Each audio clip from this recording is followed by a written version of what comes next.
오늘의 말씀 레위기 10장 1절에서 20절까지 말씀입니다. 아론의 아들 가운데서 나답과 아비후가 제각기 자기의 향로를 가져다가 거기에 불을 담고 향을 피워서 주님께로 가져갔다. 그러나 그 불은 주님께서 그들에게 명하신 것과는 다른 금지된 불이다. 주님 앞에서 불이 나와서 그들을 삼키니 그들은 주님 앞에서 죽고 말았다. 모세가 아론에게 말하였다. 주님께서 내게 가까이 있는 이들에게 나의 거룩함을 보이겠고 모든 백성에게 나의 위엄을 나타내리라 하신 말씀은 바로 이것을 두고 하신 말씀입니다. 아론은 아무 말도 못하였다. 모세는 미사엘과 엘사반을 불렀다. 그들은 아론의 삼촌 우시엘의 아들들이다. 모세는 그들에게 그들의 조카들의 시체를 성소에서 진 바깥으로 옮기라고 하였다.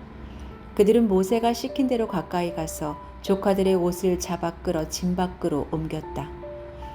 모세는 아론과 그의 아들들 곧 엘르아살과 이다말에게 말하였다.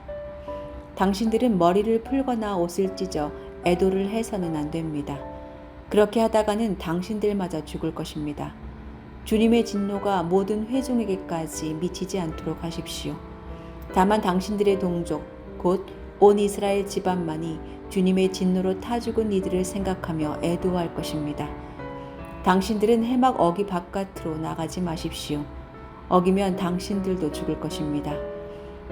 당신들은 주님께서 기름 부어 거룩하게 구별하신 사람들입니다. 그들은 모세가 시킨 대로 하였다. 주님께서 아론에게 말씀하셨다.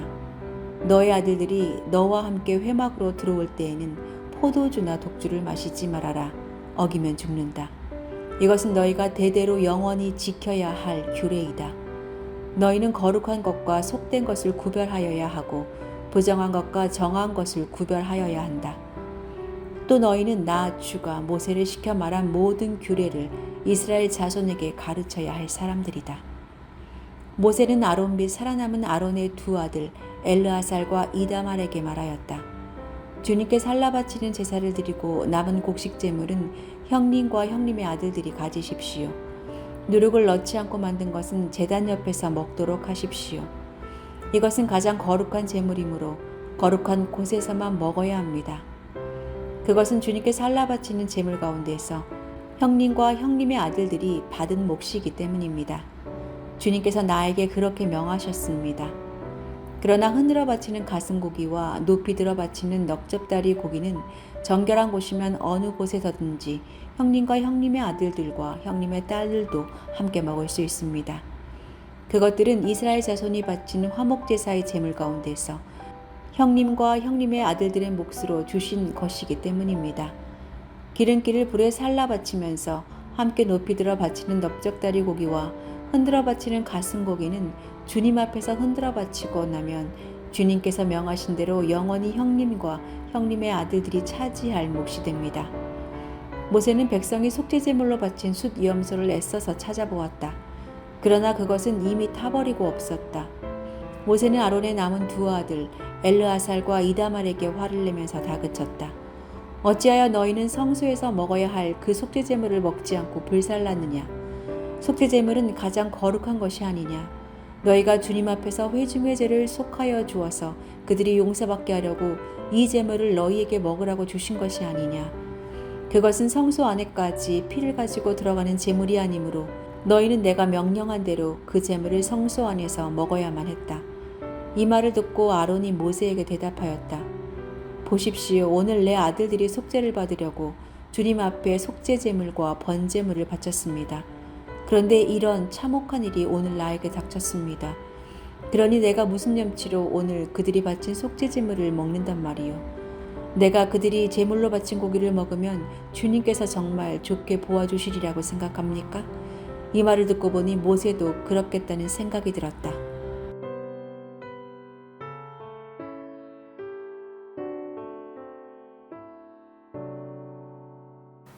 상습적인 절도, 폭행 등은 죄를 범할 때마다 처벌이 가중되어서 선고됩니다.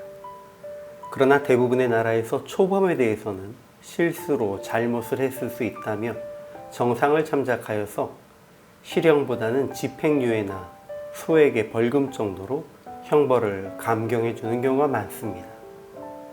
여기에 한국에서는 술에 취해서 범행을 한 사람에 대해서는 온전한 판단을 할 수 없는 상황에서 우발적으로 죄를 범했다며 주치 감형을 적용해 형을 더 낮게 선고합니다. 그런데 하나님께서는 이 두 가지가 모두 적용되는 사건에 대해서 즉시 죽음으로 징계하시는 모습을 보이셨습니다. 아론의 두 아들 나답과 아비후가 여호와께서 명령하지 않으신 다른 불로 분향하다가 불에 삼킴을 당해 죽었습니다. 모세는 아론과 남은 아들 엘르아살, 이다말에게 머리를 풀거나 옷을 찢어 슬퍼하지 않으므로 죽음을 면하라고 합니다. 이후 하나님께서 아론에게 그와 자손들이 회막에 들어갈 때에 포도주나 독주를 마시지 말라고 말씀하십니다. 이후 모세는 다시 한번 아론과 아들들에게 소제에 남은 것, 요제와 거제로 드린 것을 먹도록 명령합니다. 그러나 그들이 속죄제로 드린 염소를 먹지 않고 불살랐기에 책망하였고, 아론은 이런 상황에서 먹는 것을 하나님이 좋게 여기지 않으셨을 것이라고 말합니다. 아론과 아들들이 제사장으로 위임받은 지 얼마 되지 않아서 비극적인 일이 벌어졌습니다. 아직 그들이 제사장의 직무에 익숙하지 않아서 그랬다고 이해해 주실 수도 있을 것 같은데, 하나님께서는 즉시 불을 내려 그들을 삼키게 하셨습니다. 그리고 하나님께서 그들에게 진노하신 이유가 9절에 기록됩니다. 하나님이 아론에게 너와 내 자손들이 회막에 들어갈 때에 포도주나 독주를 마시지 않으므로 죽음을 면하라 라고 하신 것은 죽은 두 아들이 술에 취해 잘못된 분향을 했다는 것을 말씀하신 것입니다. 이것은 직무에 익숙하지 않은 것을 떠나서 하나님 앞에 성결을 유지하지 못했다는 것을 보여줍니다.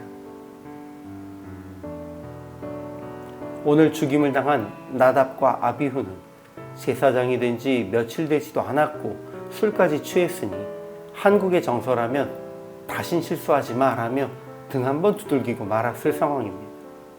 그러나 하나님은 그렇게 방관하지 않으십니다. 오히려 처음부터 분명한 기준과 모범을 세워야 한다는 원리에 따라 시범 케이스가 되었다고 보는 것이 옳습니다.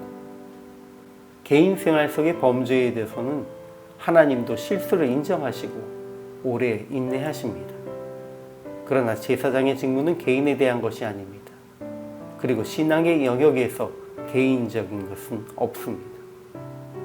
한국적 정서가 아닌 하나님의 원칙에 따라 교회의 질서를 엄격히 세워가는 노력이 지금 우리에게 필요합니다.